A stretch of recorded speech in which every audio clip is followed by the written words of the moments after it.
this is no time for business as usual. To shape the future we want, we will have to think and act innovatively and differently. We will have to throw off another brake on our common progress, the tyranny of the status quo.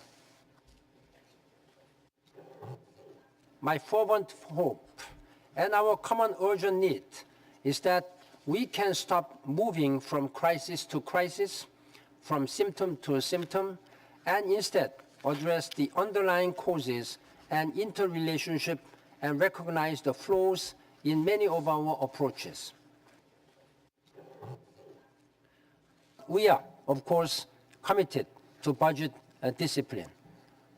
At the same time, as the demands continue to grow, it is unrealistic to think that substantial budget reductions will have no impact. It is unsustainable for member states to add and add while the Secretariat is asked to cut and cut.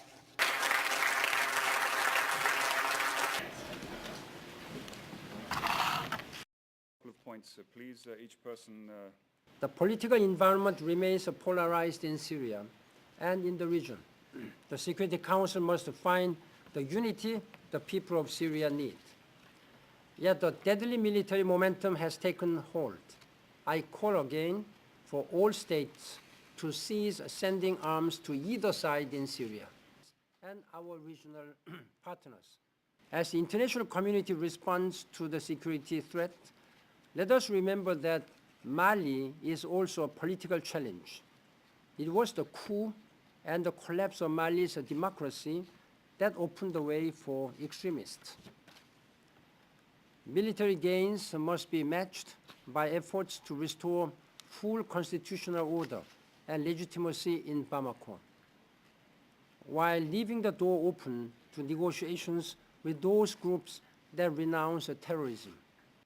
The force requires, in 2013, we need to stay on track for 2015. That is the deadline for achieving the Millennium Development Goals.